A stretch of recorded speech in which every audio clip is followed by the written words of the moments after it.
अस्सलामुअलैकुम dear students. उम्मीद करता हूँ कि आप सब लोग खैरियत से होंगे।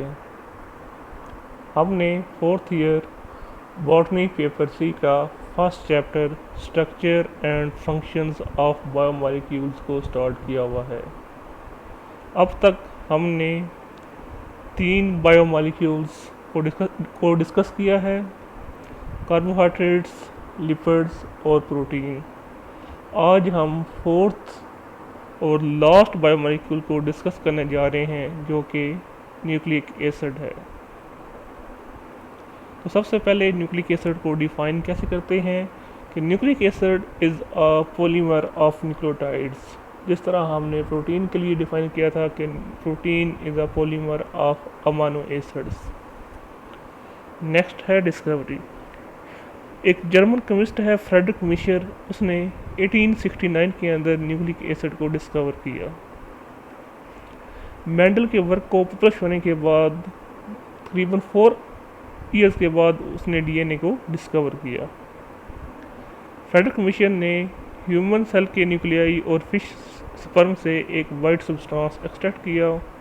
उसने उसको न्यूक्लियन का नाम दिया क्योंकि वो न्यूक्लियस से आइसोलेट किया गया था।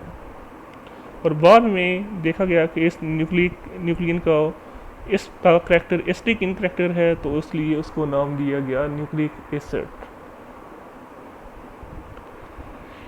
1955 के अंदर आरएनए पहली दफ़ा लेबॉर्ट्री के अंदर सिंथेसाइज किया गया और 1965 के अंदर जो ट्रांसफ़र आरएनए का न्यूक्लियोटाइड सीक्वेंस को complete nucleotide sequence of transfer RNA वो डिटरमिन किया गया। और इन 1967 बायोलॉजिकली एक्टिव डीएनए की सिंथेसिस को भी अचीव किया गया। ये देखा गया कि जो अमाउंट ऑफ आरएनए है ये सेल टू सेल वेरी करती है, जबकि जो अमाउंट ऑफ डीएनए वो प्लांट और एनिमल की गिवन स्पीशीज के तमाम सेल के अंदर कांस्टेंट रहती है। नेक्स्ट देख लेते हैं role of P Levin. In 1920 P Levin determined the basic structure of nucleic acid. उसने ये देखा कि न्यूक्लिक एसिड एक रिपीटिंग यूनिट से मिलकर बनता है जिसको हम बोलते हैं न्यूक्लियोटाइड्स।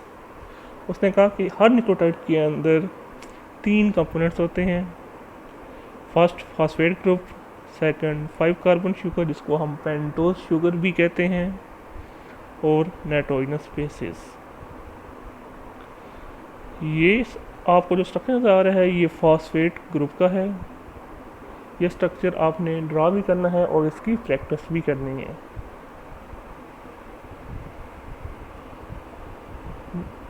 नेक्स्ट है पेंटोज शुगर।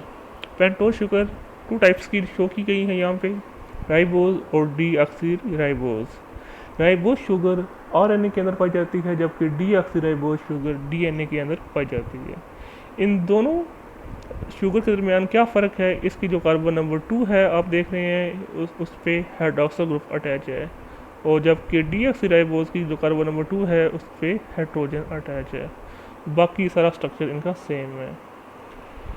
इट मीन्स कि डीएनए के अंदर जो शुगर है वो डीऑक्सीराइबोज है, जबकि आरएनए के अंदर जो शुगर है वो राइबोज शुगर है। इन दोनों शुगर के दरमियान कहाँ फ़र्क है, वो कार्बन नंबर 2 पे है। कार्बन नंबर 2 पे जो राइबोज शुगर है उस पर हाइड्रोक्सिल ग्रुप अटैच है, जब डीऑक्सीराइबोज शुगर के कार्बन नंबर 2 पे हाइड्रोजन ग्रुप अटैच है।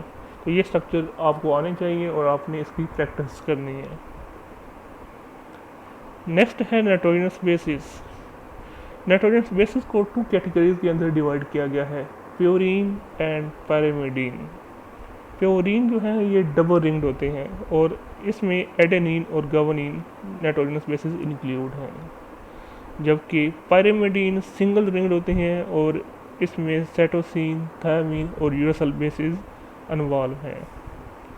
साइटोसिन और थायमीन डीएनए के अंदर पाई जाती हैं, जबकि साइटोसिन और यूरासिल आरएनए के अंदर पाई जाती हैं।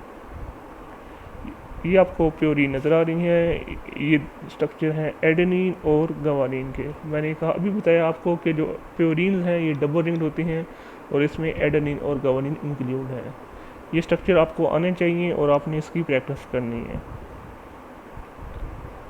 नेक्स्ट है पायरिमिडीन।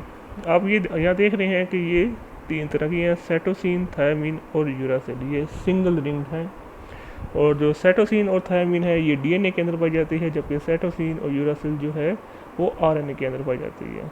डीएनए के अंदर यूरासिल एब्सेंट होता है, जबकि आरएनए के अंदर थायमीन नाइट्रोजनस बेस एब्सेंट होती है। तो ये स्ट्रक्चर भी आपको आने चाहिए। नेक्स्ट देख लेते हैं हम बॉन्डिंग इन न्यूक्लिक एसिड। तो इसके लिए हम देखते हैं फर्स्ट स्ट्रक्चर ऑफ न्यूक्लियोटाइड। हमने थोड़ी देर पहले डिस्कस किया कि एक न्यूक्लियोटाइड के स्ट्रक्चर के में एक पेंटोज शुगर होती है, एक नाइट्रोजनस बेस अटैच होती है, वो कोई भी हो सकती है, एडेनिन भी हो सकती है, गवानिन भी हो सकती है, साइटोसिन भी हो सकती है और थायमीन भी हो सकती है। और इसी तरह जो थर्ड कंपोनेंट है न्यूक्लियोटाइड का वो है फॉस्फेट ग्रुप। आप इस स्ट्रक्चर के अंदर देख रहे हैं कि जो पेंटोज शुगर की कार्बन नंबर 1 के साथ नाइट्रोजनस बेस अटैच है, जबकि पेंटोज शुगर की कार्बन नंबर 5 के साथ अब फॉस्फेट ग्रुप अटैच है। और इसका जो पेंटोज शुगर की जो कार्बन नंबर 3 है इसके साथ एक फ्री हाइड्रोक्सिल ग्रुप अटैच हुआ है। मैं दोबारा रिपीट करता हूँ कि न्यूक्लियोटाइड का स्ट्रक्चर में 3 कंपोनेंट्स होते हैं, nitrogenous base, pentose sugar and phosphate group. Pentose sugar की कार्बन नंबर 1 के साथ नाइट्रोजनस बेस अटैच होती है, जबकि कार्बन नंबर 5 के साथ फॉस्फेट ग्रुप अटैच होता है। और पेंटोज शुगर की कार्बन नंबर 3 पे एक फ्री हाइड्रोक्सिल ग्रुप अटैच होता है।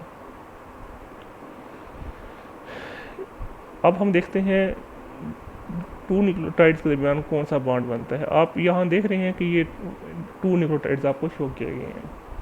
जो फर्स्ट न्यूक्लियोटाइड आप देख रहे हैं इसकी जो कार्बन पेंटोज शुगर की कार्बन नंबर 3 के साथ मैंने कहा हाइड्रोक्सिल ग्रुप अटैच होता है, फ्री हाइड्रोक्सिल ग्रुप। इसी तरह जो सेकंड न्यूक्लियोटाइड आप देख रहे हैं इसकी जो कार्बन नंबर पेंटोज शुगर की कार्बन नंबर 5 के साथ फॉस्फेट ग्रुप अटैच है, उस फॉस्फेट के ग्रुप के साथ इसका बॉन्ड बनता है, कोवेलेंट बॉन्ड बनता है। इस प्रोसेस के दौरान आप देख रहे हैं कि एक वाटर का मॉलिक्यूल रिलीज होता है, तो इसलिए हम इसको कहते हैं डीहाइड्रेशन सिंथेसिस। और इससे जो रिजल्टिंग पेप्टाइड बॉन्ड बनता है उसको हम बोलते हैं, इससे जो कोवेलेंट बॉन्ड बनता है उसको हम बोलते हैं कोवेलेंट बॉन्ड। और क्योंकि इसके दरमियान 2 ईस्टर बॉन्ड आपको देख रहे हैं तो इसलिए हम इसको बोलते हैं फॉस्फोडाई ईस्टर बॉन्ड। तो आपसे ये पूछे कि न्यूक्लियोटाइड्स के दरमियान कौन सा बॉन्ड होता है तो आपने यही बताना है कि फॉस्फोडाई ईस्टर बॉन्ड होता है, जिस तरह अमाइनो एसिड के दरमियान पेप्टाइड बॉन्ड होता है।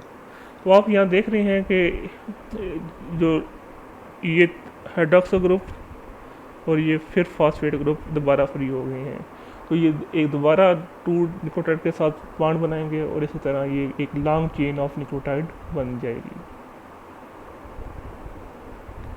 नेक्स्ट हम देख लेते हैं types of nucleic acid. DNA की 2 मेन टाइप्स हैं, डीऑक्सी राइबो न्यूक्लिक एसिड जिसको हम डीएनए भी बोलते हैं और राइबो न्यूक्लिक एसिड जिसको हम आरएनए भी बोलते हैं।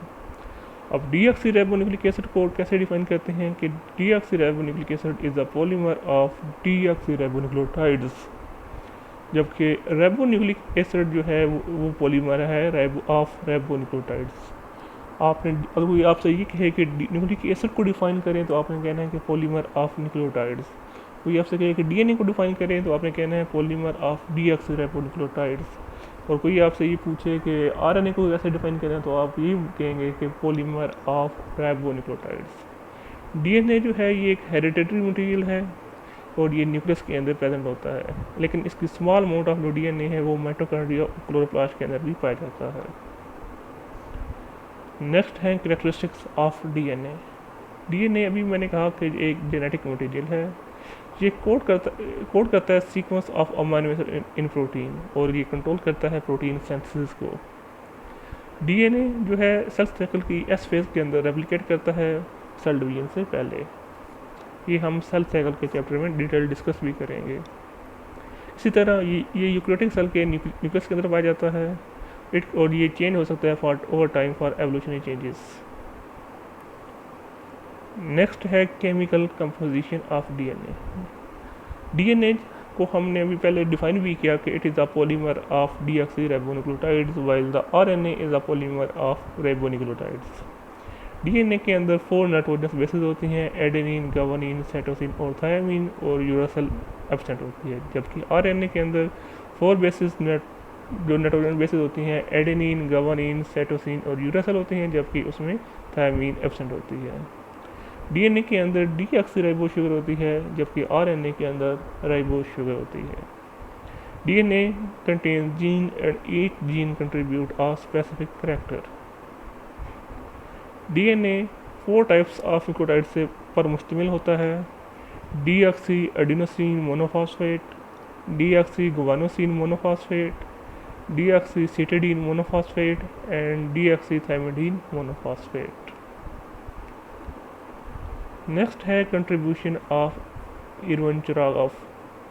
इसने ये बात की थी कि डीएनए के अंदर जो अमाउंट ऑफ एडेनिन होती है वो हमेशा इक्वल होती है to the amount of thymine, और इसी तरह जो अमाउंट ऑफ साइटोसिन है वो हमेशा इक्वल होती है टू द अमाउंट ऑफ गावानिन।